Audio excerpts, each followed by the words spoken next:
wonderful to hear good people doing great things in our community, and I came across this organization called the Lydia Project, and it is simply a blessing to those who need it. I'm joined now by the Executive Director, Michelle Conchola. Thank you for being here. Hey, thanks for having me. It is really amazing what you guys do, and I actually was able to tour your facility a couple of weeks ago with my aunt who also faced cancer.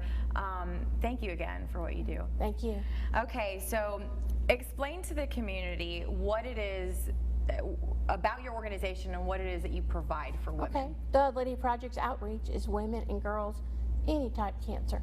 And also our services range from help with electric bills, utilities, prescriptions, medical supplies, to lodging services. There's 10 bedrooms for women who have to be near a cancer treatment and they can't afford a hotel, so they stay with us for weeks, till the tote that no matter what service they're receiving, and that could simply be prayer. We have prayer once a week.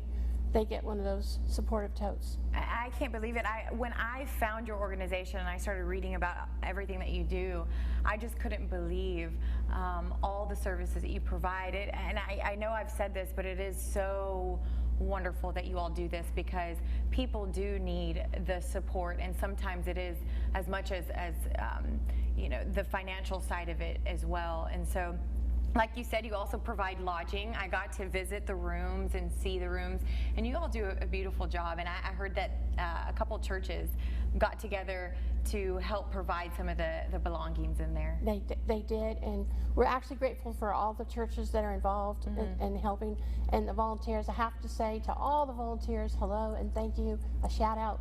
We couldn't do what we do without the numerous volunteers who either sew the totes that are given out, or help in the office, or help with the outreach. Women get it every month for an entire year, outreach, who come in just to pray.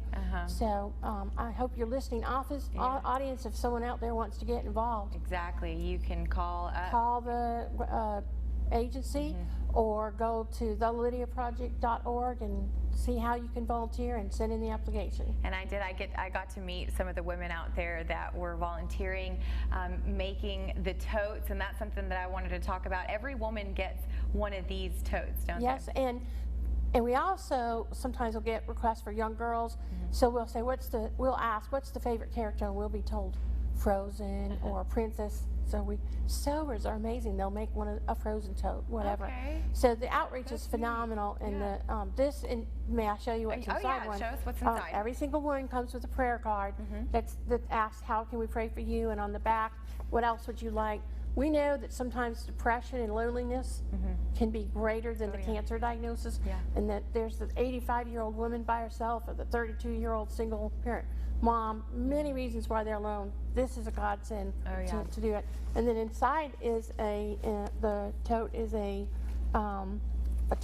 journal, a supportive journal, where they can journal. It's copyrighted to Lydia, and this was started way back when the founders of Lydia drafted this, and it's a wonderful tool. There's lotion, there's pen, there's Kleenex, all kinds of supportive content. Beautiful what you all do. And I have to read a couple of the testimonials you sent me, because I think it's important to actually show that women are being helped and how those women feel. And so you have one woman, Melissa in Augusta, writes, "Thank you for your assistance with my prescriptions and turning the water back on. Cancer treatment has been brutal on all fronts. Lydia is a lifesaver." So you just see the impact that you all have. And speaking of impact, you have events that go on, one in particular that's coming up. One coming up September 10th at the agency, which is located right on Interstate Parkway, down the street from the Eye Guys. It's September 10th, 10 o'clock in the morning.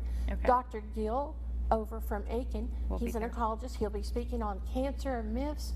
Bring your questions. Yes, and again, I have to mention that you guys run off of donations, so there is a need list online that you can find at thelydiaproject.org. Thank you again for being here, Michelle. Thanks for having me. All right, do not go anywhere. Pageants did more for me than just give me a crown. It gave me a voice, so we'll hear more of that.